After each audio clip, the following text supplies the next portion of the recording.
Tatum White at center ice alongside Kennedy Wilson, and Syracuse and St. Lawrence kick off period number 2. And immediately St. Lawrence with the puck, but it's won back by Syracuse and Joe Hall. Offensive time in the zone for Syracuse, key to working its way back in this game. Falls back to Alexandria Weiss. Now to Teslack. First line defense on the ice for SU. Weiss, wrister, it deflects in! Syracuse cuts the deficit in half. It's 2-1. And Weiss, just, you know, what, the words out of our mouths. Be patient, get into your sets, find the open ice, and here she is with a great slap shot, gets in, and now we've got ourselves a game. Well, deflection there near the goal. Don't know if it hit off a skate of a Saint or if it was off the stick of Darcy Johal as we take one final look as it trickles into the back of the net, and Syracuse sounds the goal horn for the first time in 2024 at the Kennedy Ice Pavilion. It's 2-1. Syracuse right back in it, now feeling a little bit of momentum swinging the Orange's way. Yeah, absolutely, and here they come again. You know, they couldn't string together offensive possessions, but now all of a sudden, this seems like a different Orange team from the first period. Alexandria Weiss credited with the goal. As here's St. Lawrence looking for a response, and Allie Kelly flashes the leather once again. Just a minute in, she's already made her presence felt in period number 2. Well, and if we're talking about what's been consistent for Syracuse, it's been Allie Kelly. She's already got a ton of saves. I can't even keep count. Back in the face-off circle, Tatum White for the Orange, but it's one back, and immediately a slap shot by May Batherson, deflected up over the net. It's Alexandria Weiss's 3rd goal of the season. Her last one was on November 3rd, away at Robert Morris. And here's a chance for SU on the attack again. Number 4, Alexandria Weiss. It's loose in front again, and another opportunity for Syracuse. Trickles its way out of the attacking zone. Syracuse goal scored by Johal. They're going to recredit this goal. So Darcy Johal is going to gain credit. Her last goal was against Mercyhurst last weekend. She's continuing that hot streak that she's been on since 2024. Alexandria Weiss gets the assist for SU. Yeah, great deflection up in front. We still don't know if it was off of her skate or off of her stick, but great job staying in front, getting in Alvarez's way. What a goal. That goal was on the power play for the Orange, establishing itself in the attacking zone. And as the power play clears, another whistle blows. We're going to head to a face-off right outside the St. Lawrence attacking zone. And it'll actually be taken all the way back in front of the Syracuse attacking zone on the near side now. Nea Tervonen, the Finnish freshman at the dot for SU. Won by St. Lawrence, but immediately Teslack recovers and wraps around the boards.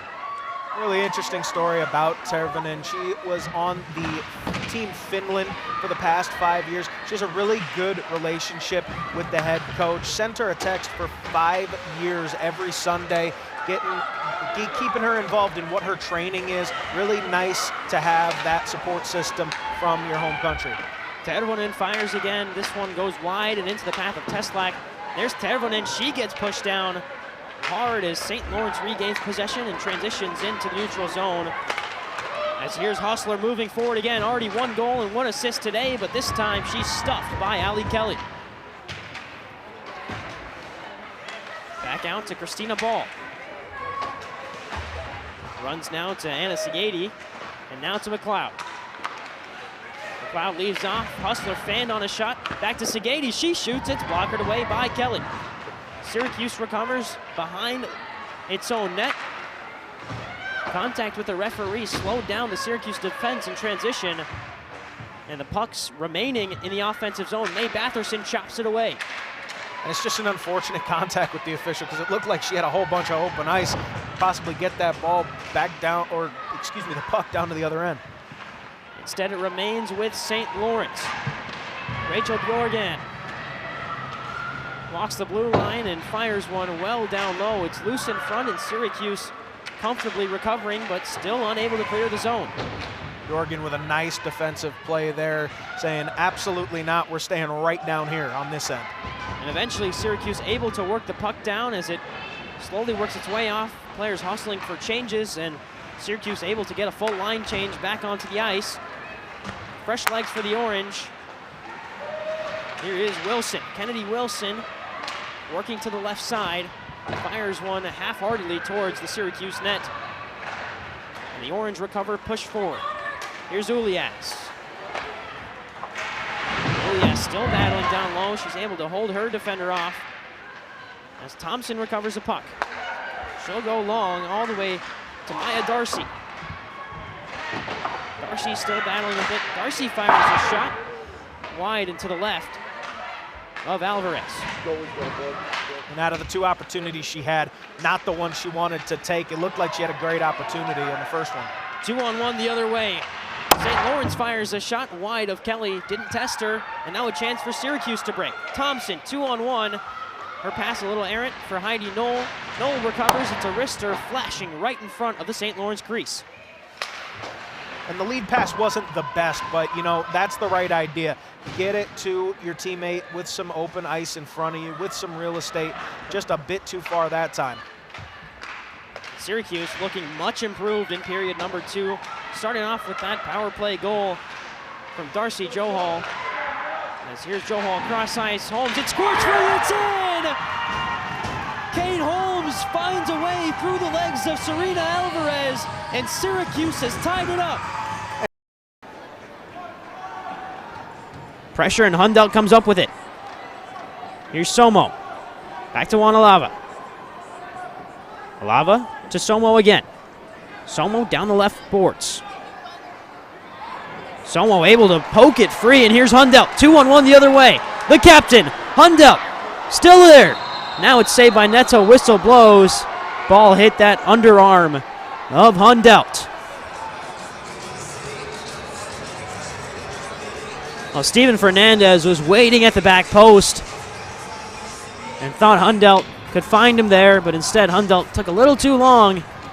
And then the second ricochet off of the arm of the captain for Utica. Of course, earlier in the week it was announced that Nate Bordeaux, the original captain of this side, out for the remainder of the season. Didn't make an appearance this year. He's now listed as an assistant coach on the Utica City FC roster, as this one's ahead to Fernandez. And the flooring lifts up under the boards, so we're going to have a stoppage in play.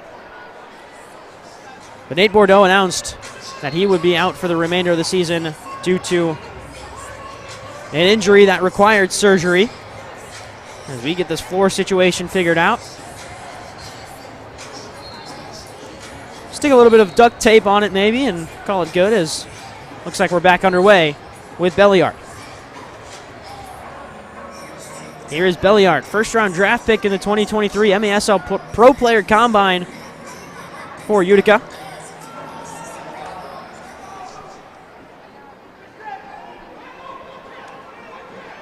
Up ahead, Vandegrift has his pass poked away, but Reggett wins it back. Here's Zach Reggett. Thunderous strike, and Nilton De Andrade stands in the way. Ronaldinho to De Andrade. Up ahead, Taiyu. Here's the King all alone. Through the legs of Neto and in. The King continues his reign atop the stat sheet for Utica.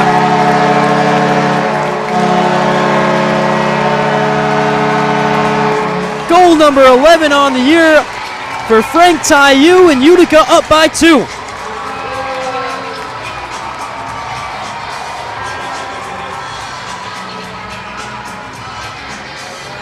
Talk about a class finish from Frank Taiyu through the legs of Neto after 2 step-overs. The lead pass ahead, and Taiyu with the finish.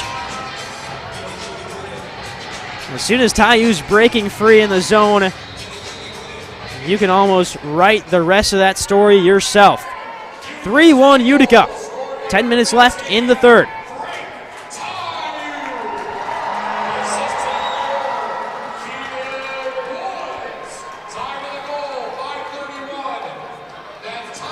Mo Ndiaye, big challenge in, now holding off his defender. Chance to break forward again. Walter Bond's in the middle, but Logan Roberts can't find him.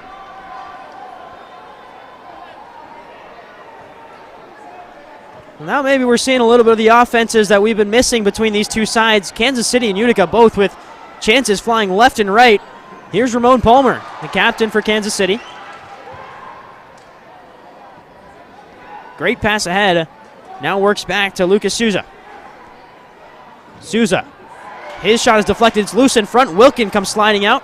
Second opportunity. It's in!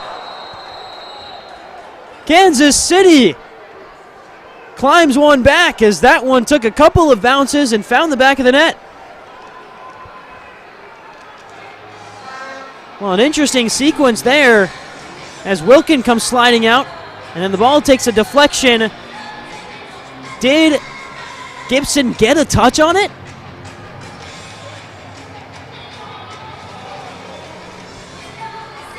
I don't know who they're going to credit that one to. It looks like Gibson went up after the ball was deflected, but I don't know if he got his head to it. If he does, that would be goal number 4 of the season for Gibson. Let's play here. This is the Intermission Report.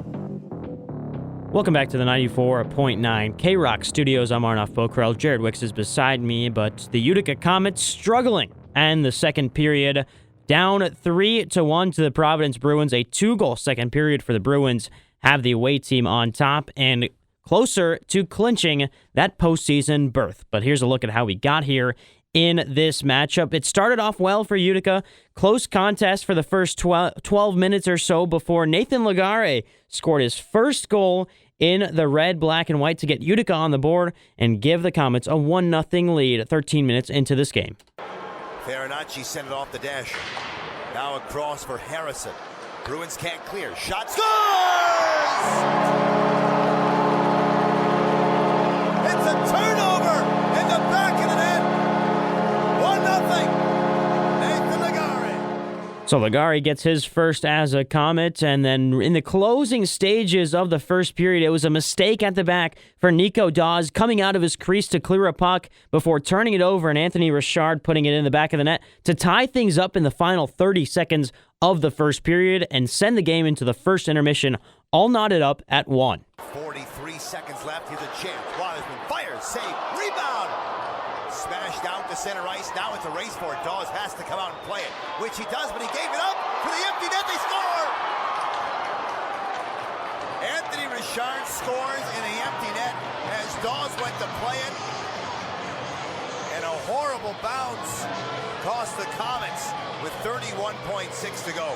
So an unlucky bounce for Nico Dawes in the Utica crease has the game tied up at 1 going into the second. And once again, the second period started out slow. It took until the 13.5-minute mark for a goal to be scored in the second period. And unfortunately for the Comets, it was Jason Megna for Providence putting it in the back of the net, assisted by Richard. That's his second point of the night. Here's that third goal of the matchup for Providence. The bouncing puck settled now again on that left wing side. Stillman, Rister had bodies in front. Perron was impeding the vision of Brandon Bussey. It came loose on the boards, and Anthony Richard wants to clear it out. He will. He'll move shorthanded. The pass, the shot, they score! Megna, what a goal shorthanded. The shorthanded goal for Providence comes after a penalty was called on Oscar Steen for slashing. We also saw a fight midway through the second period between Joey Abate and Colin Felix. Both of them sent off for 5 minutes for a fighting major. But 3 minutes after that Jason Megna goal, he would turn into the assister. Mark McLaughlin's 8th goal of the season put Providence up by a score of 3-1, and that's where things stand at the second intermission. As they move it away from Bowers and a good stick from Megna, who came back checking all the way down low in his own zone. Where enough clears some room for Callahan. The Comets, though, pick it back up again. It's Bowers to the point. The wrist shot body down by Callahan. And the Bruins to center ice with some room. McLaughlin's in, he shoots, he scores! It's a breakaway. He gets behind the defense and makes it 3-1. 3-1 currently, and Nico Dawes, well, hasn't won a game since he returned back to this Utica lineup. A shootout loss and a loss in regulation. He so far has made 7 saves on 10 shot attempts, and on the other side, Brandon Bussey has made 19 saves on 20 shot attempts. That's right, Utica has doubled up the Providence Bruins in terms of shots on goal. Providence only managed 5 shots on goal in the first period, 5 shots on goal in the second. Utica with 10 shots on goal